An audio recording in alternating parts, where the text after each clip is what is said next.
The quarters had never been quiet, not truly. Even in the dead of night, the walls seemed to breathe with whispers, soft prayers swallowed by darkness, muffled sobs pressed into straw mattresses, the restless shifting of bodies that belonged to others by decree, not by choice. Lantern light rarely touched that corner of the estate. Beauty had no value there except as a commodity, and even that could turn into a curse. Yet everyone agreed on one thing: she was the most beautiful among them. They said her face did not belong in chains.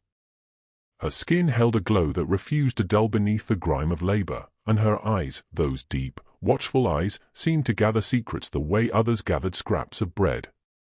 She moved with quiet restraint, neither inviting attention nor shrinking from it. That, perhaps, was what made her dangerous. The summons came just after dusk. No trumpet announced it. No servant dared speak her name aloud. A shadow lingered at the threshold of the quarters, tall and deliberate, and all conversation thinned into silence. When the order was finally delivered, it was simple. She was to come. Alone. No one met her gaze as she stood. Some pitied her. Others envied her. A few believed this was the inevitable price of being seen in a place where invisibility was survival. The older women began their low murmurs, old warnings woven with superstition. The younger ones watched with wide, horrified curiosity. She did not cry. That unsettled them more than if she had. Outside, the night pressed close, heavy with the scent of damp earth and something metallic that lingered in the air like a promise. The grand house loomed in the distance, its windows glowing like watchful eyes. She walked toward it without resistance, each step measured, each breath controlled. What no one saw was the shift inside her, the precise moment when fear hardened into something else entirely. And before the night was over, before the lanterns burned low and the house exhaled its usual arrogance, the most beautiful woman in the slave quarters would do something that no one, not the master, not the servants, not even the trembling souls who slept behind those wooden walls, would ever forget. The master's selection was never random, though he allowed the illusion of whim to linger like perfume. For weeks, his gaze had drifted toward her during the long inspections, those slow walks through the fields where ownership masqueraded as oversight. He noticed the way others subtly positioned themselves behind her, as if her presence offered them a fragile shield. He saw how even exhaustion could not strip the dignity from her posture. Beauty in the quarters was a liability, but hers carried something sharper, an awareness that unsettled him.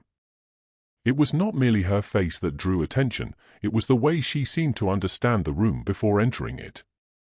When word spread that she had been chosen for a private summons, the air in the quarters shifted. The women avoided speaking too loudly, fearful that sympathy itself might be punished. The men turned their faces away, a mixture of helplessness and quiet fury tightening their jaws. Everyone knew what a night summons meant. It was rarely about service in the formal sense. It was about dominance, about reminding flesh and bone of their assigned place in the hierarchy of cruelty. For her, the moment of selection stretched endlessly. She had sensed it coming long before the shadow darkened the doorway. There had been signs, the master's prolonged silences when she passed, the sudden reassignment of her tasks closer to the main house, the way certain servants watched her with a blend of warning and resignation. The summons was not a surprise, it was a confirmation. Yet what made this turning point powerful was not the act of being chosen, but her reaction to it. Instead of collapsing inward, instead of allowing terror to hollow her out as it had so many before her, she studied the messenger's face. She memorized the path he indicated. She observed the rhythm of the guard's movements outside. In the span of a few heartbeats, her mind began to work in ways no one anticipated. The master believed he was claiming a prize. The others believed she was walking toward inevitable violation. But beneath the stillness of her expression, calculations unfolded. The summons became more than a command, it became an opening, a rare and dangerous proximity to the heart of power itself. Fear existed, yes, coiled tightly in her stomach, but it did not rule her. something colder and more deliberate took its place, and as she stepped beyond the threshold of the quarters, she carried not just dread, but a forming intention that none of them could yet see taking shape in the dark corridors ahead. The walk to the main house was longer than she remembered, though she had made it countless times in daylight under the watchful eyes of overseers. At night, the path transformed. The gravel seemed louder beneath her feet, each step echoing against the stillness as if announcing her approach to unseen listeners. The lantern carried by the servant at her side cast a trembling circle of light, leaving the edges of the world swallowed in shadow. She kept her gaze lowered, but her senses sharpened. Nights like this were designed to make a person feel small, to remind them of the vast distance between the quarters and the mansion's polished floors. Yet it was within that darkness that something shifted. As they passed the old carriage shed, a door slightly ajar caught her attention. It was unusual at this hour. From within, she heard hushed voices, urgent, strained, nothing like the lazy drawl of household staff. The servant escorting her seemed not to notice, his focus fixed on delivering her promptly. She slowed just enough to listen. A fragment of conversation slipped through the crack in the wood, talk of debts, of inspectors rumored to be arriving from the city, of papers hidden and records burned. The master's voice was unmistakable, stripped of its usual confidence, edged with anxiety. In that instant, a realization dawned on her with startling clarity. The estate was not as invincible as it pretended to be. The power that loomed so large over the quarters had fractures running through it. There were secrets buried beneath the polished floors, financial ruin, illegal dealings, perhaps even crimes that could unravel everything if brought to light.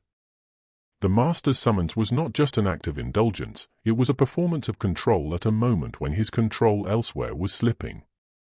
Her fear did not disappear, but it transformed. Instead of seeing herself as a helpless offering walking toward inevitable harm, she began to see proximity as leverage. If he was desperate enough to silence certain truths, then perhaps he was vulnerable in ways no one in the quarters had ever dared to imagine.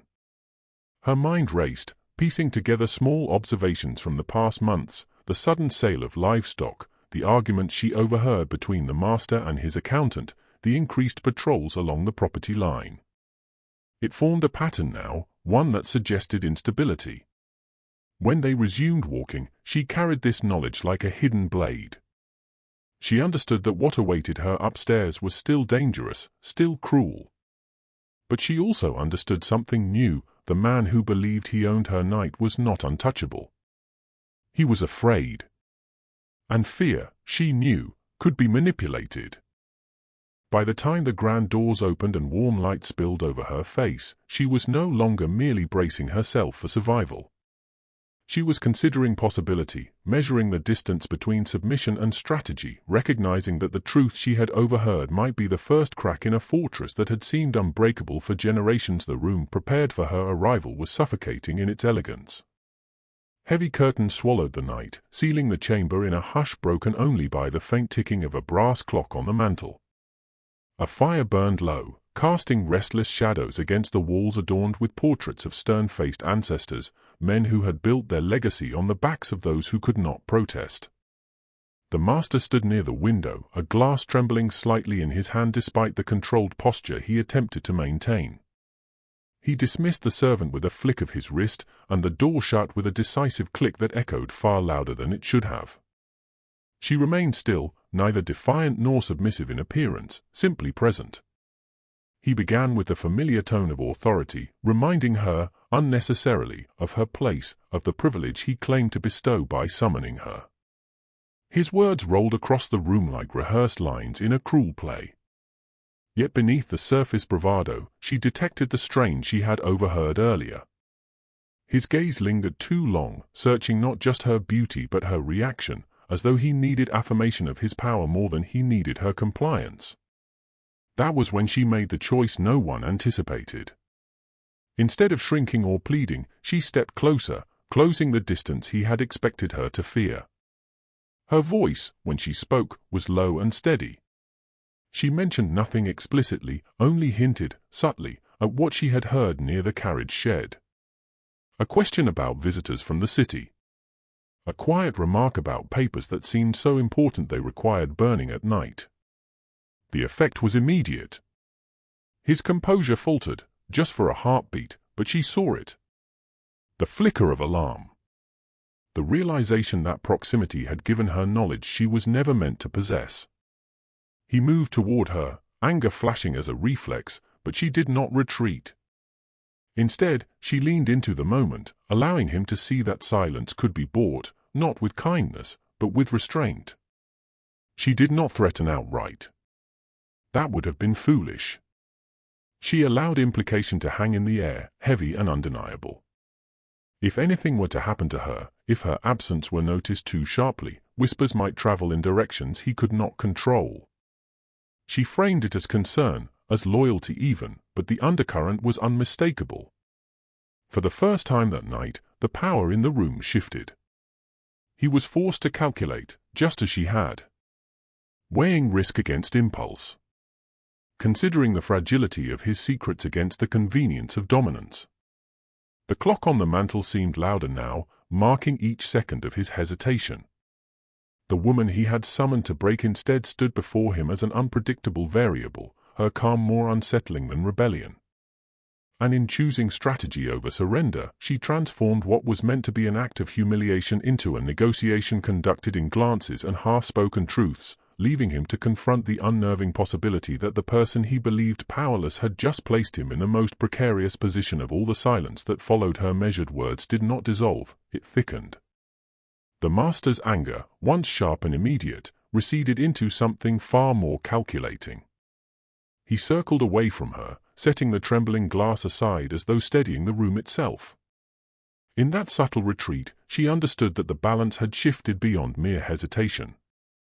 He was no longer reacting from instinct, he was assessing damage.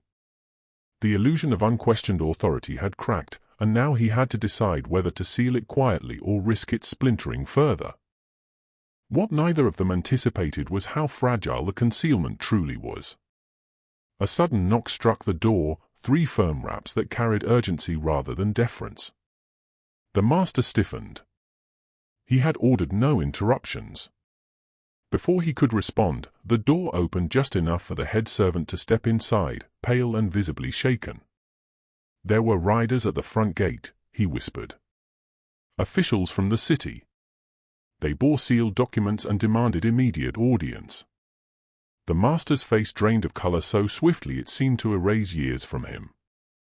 The rumors she had overheard were no idle speculation, they had materialized at his doorstep. In that charged moment, every hidden thread converged. He glanced at her, and for the first time, she saw something close to fear rather than fury. The presence of officials meant scrutiny, records examined, ledgers opened, questions asked that could not be silenced with intimidation. If she spoke, if even a suggestion of misconduct escaped her lips under formal inquiry, the consequences would extend far beyond a single night's summons. The estate's foundations were already unstable, exposure could bring them crashing down. But she did not speak. Instead, she straightened, her composure unbroken, and turned toward the door as if she belonged in that corridor of power. The servant hesitated, unsure whether to escort her away or await instruction. The master realized too late that his command over her narrative had dissolved. If he dismissed her abruptly now, it would invite questions. If he kept her hidden, it would appear suspicious. Her very presence had become a silent accusation. When the officials entered moments later, the room transformed into a stage of strained civility. The master forced a smile, greeting them with rehearsed charm, but the tremor in his voice betrayed him. She stood just behind, visible yet unobtrusive, a living testament to the world his polished facade concealed. The official's eyes lingered briefly on her, noting the tension in the air, the uneven breathing, the way power seemed less certain than it should have been in such a grand setting. Without raising her voice or revealing the secrets outright, she had exposed the imbalance at the heart of the household. The master's authority no longer appeared absolute, it looked defensive, brittle. And in that room, under the steady gaze of outsiders, the hierarchy that had governed the estate for generations felt suddenly vulnerable, as though one more carefully placed truth could unravel everything he had fought so desperately to keep buried. Dawn did not arrive gently, it crept across the estate like a witness unwilling to be ignored. The sky bled from indigo into a pale, uncertain grey, casting light over fields that had always awakened to routine, bells ringing, boots striking dirt, commands cutting through the morning air. But this dawn carried a different weight. Word had travelled faster than anyone anticipated. Servants whispered in corridors. Stable hands paused mid-task. Even the guards at the gates exchanged uneasy glances. Something had shifted in the night, and though few knew the full truth, everyone felt the tremor beneath their feet. She returned to the quarters just as the first rays of sunlight filtered through the cracks in the wooden walls. No escort announced her arrival. No harsh grip forced her forward. She walked on her own, posture unbroken, expression unreadable. The door creaked open, and conversations died instantly. Faces turned toward her with a mixture of disbelief and dread. They had expected tears, bruises, the hollow stare of someone who had survived what could not be spoken aloud.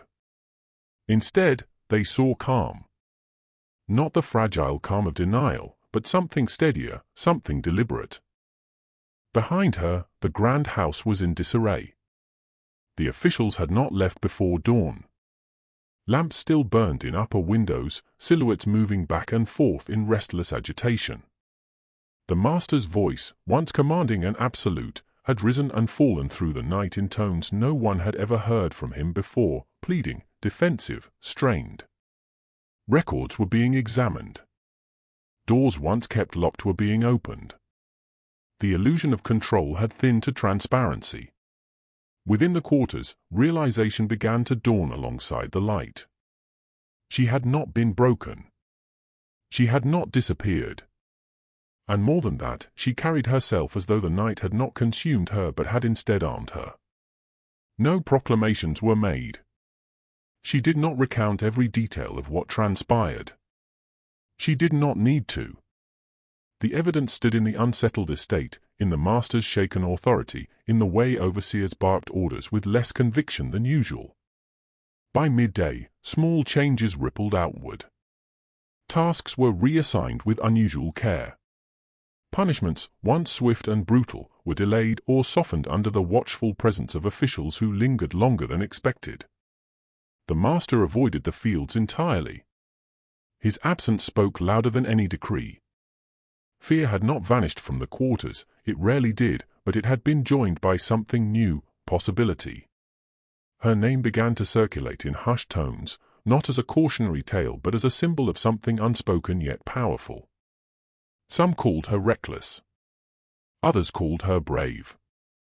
A few dared to think of her as the spark that had exposed the cracks in an empire built on silence. She moved among them as she always had, neither seeking reverence nor denying it, yet the air around her felt altered, charged with the understanding that one calculated act in the darkest hour had unsettled a system that once seemed immovable, leaving the estate suspended in a fragile uncertainty that could never fully return to what it had been before that night.